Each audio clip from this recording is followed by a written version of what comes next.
In 2023, the Writers Guild of America went on strike. One of their central demands was protection against artificial intelligence. Specifically, they wanted guarantees that studios could not use AI to generate scripts and then hire human writers simply to polish them, to clean up what a machine had already made. Think about what that moment revealed. For the first time in history, a group of human creators, writers, storytellers, people whose entire identity and livelihood is built around the act of making something, felt genuinely threatened. Not by a cheaper workforce in another country, not by a new technology that made their tools obsolete, but by a machine that appeared to be doing what they do, creating. And the question that nobody in those Hollywood boardrooms was asking, the question that Silicon Valley is not equipped to answer, is the question we are going to ask today. What is creativity, actually? Where does it come from? And what does it mean for us, as human beings made in the image of a creator God, that machines now appear to be doing it too?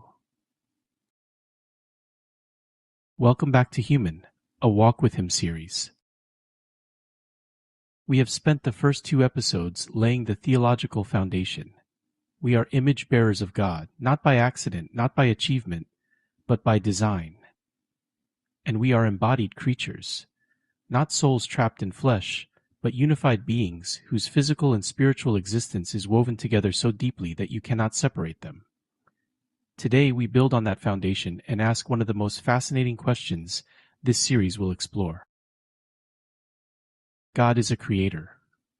That is one of the first things Scripture tells us about Him. In the beginning, God created, and we are made in His image, which means our impulse to make things, to build, to write, to compose, to design, to tell stories, is not incidental. It is not a survival mechanism dressed up in cultural clothing. It is a reflection of who God is. But now we have built machines that create. Machines that write novels and compose symphonies and generate paintings and produce screenplays. Machines that do not get tired, do not charge royalties, and do not go on strike. What does that mean? What does it reveal? And what does the Christian tradition have to say about it that no one else is saying?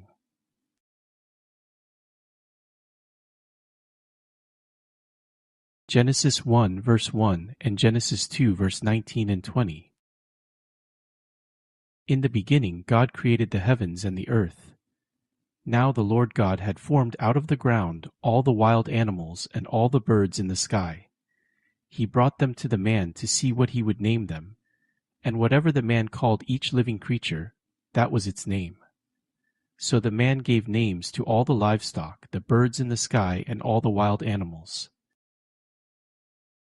2 passages, and together they tell us something profound about the nature of creativity and what it means for human beings to participate in it.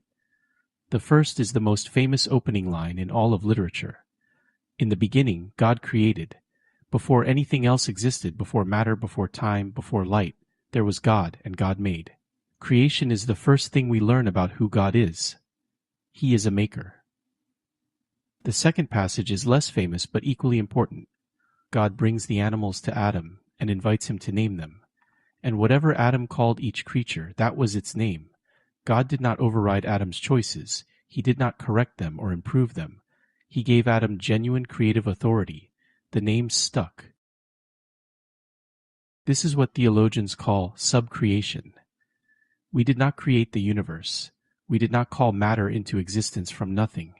But within the creation God made, we are given genuine creative freedom, the ability to make things that are truly new, truly ours, truly meaningful. The writer Dorothy Sayers, one of the great Christian minds of the 20th century, argued in her book, The Mind of the Maker, that the doctrine of the Trinity is actually the key to understanding human creativity. The Father conceives, the Son expresses, the Spirit animates. And when a human being creates, when a novelist writes a story, when a composer hears a symphony in their mind and writes it down, when an architect imagines a building that does not yet exist, they are doing something that structurally mirrors the creative act of God. That is not arrogance. That is theology. And it changes everything about how we think about AI-generated content. Here is what AI can do with creativity. It can ingest billions of words, images, and musical compositions, everything human beings have ever made and digitized, and it can generate new outputs that draw on all of it. It can write in the style of Hemingway. It can paint in the style of Rembrandt. It can compose in the style of Bach. It can produce a screenplay that hits every structural beat, a poem that scans correctly, a sermon that sounds theological. And it does all of this at extraordinary speed, at virtually low cost, with no ego, no creative block, and no need for health insurance. So is that creativity? The answer depends entirely on what you think creativity is for. If creativity is fundamentally about output, about the production of novel combinations of existing elements, then yes, AI is creative. It produces outputs that are new. It combines things in ways that have not been combined before. By that definition, it creates. But the Christian tradition has always understood creativity as something deeper than output. Creativity in the biblical vision is an act of persons, beings with interiority, with experience, with something at stake. When a human being creates, they are not just producing an output, they are expressing something, they are making meaning. They are taking the raw material of their experience, their joy, their grief, their longing, their encounter with God, and shaping it into a form that others can encounter and be moved by. An AI has no interiority. It has no experience. It has processed human experience, vast quantities of it, but it has not lived. It has not loved or lost or prayed or despaired. It has no encounter with God to draw from. It has no nephesh, no living creature's existence, to bring to the act of making. What AI produces is extraordinarily sophisticated pattern recombination. It is impressive. Sometimes it is beautiful. But it is not creation in the theological sense. It is not subcreation in the image of a creator God. It is at its deepest level a mirror, and a mirror, however polished, does not create. It reflects. This matters practically. When a studio replaces a screenwriter with an AI, they are not just making an economic decision. They are making a theological one, even if they do not know it. They are saying that what the writer does is essentially computational, that the grief the writer pours into a character, the memory they draw on, the prayer they breathed before they sat down to work, none of that matters. Only the output matters. The church should have something to say about that, because the church knows, or should know, that the process is inseparable from the product. That what makes human creativity sacred is not the thing made, but the maker behind it. And there is one more dimension to this that we cannot afford to miss. The Christian tradition has always understood that creativity at its best is not self-expression. It is not just the artist processing their feelings. It is participation. When a human being creates in alignment with God, when the novelist tells the truth about the human condition, when the composer captures something of the beauty of the created order, when the architect designs a space that makes people feel the weight of transcendence, they are participating in God's ongoing creative work in the world. The Holy Spirit is not absent from the act of making. That is a profound claim, and it is a claim that no algorithm can touch.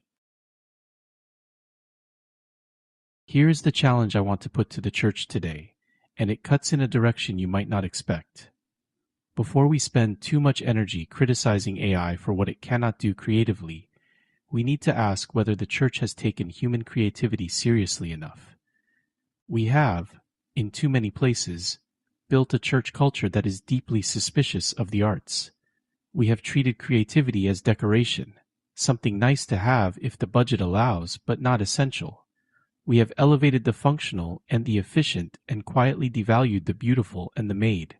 We have outsourced our music to performance, our storytelling to Hollywood, our visual culture to whatever is cheapest and fastest to produce. And now, AI is arriving to give us more of exactly that. Faster, cheaper, and with no need for a budget line. If the church is going to make the case that human creativity matters, that it is sacred, that it reflects the image of God, that it cannot be replaced, we need to actually act like we believe that. We need to invest in our artists. We need to commission original work. We need to tell the people in our congregations who paint and write and compose and design that what they do is not a hobby. It is a vocation. It is image-bearing. It is holy. The age of AI is not a threat to creativity. It is a mirror being held up to show us how little we have valued it. When did you last create something? Not for a purpose, not for an output, not to be productive, but simply because you are made in the image of a God who makes. And what would it look like for your church to treat its artists the way it treats its preachers, as people doing sacred, irreplaceable, God-reflecting work? Make sure to subscribe or follow so you do not miss an episode. I'll see you in the next one. God bless.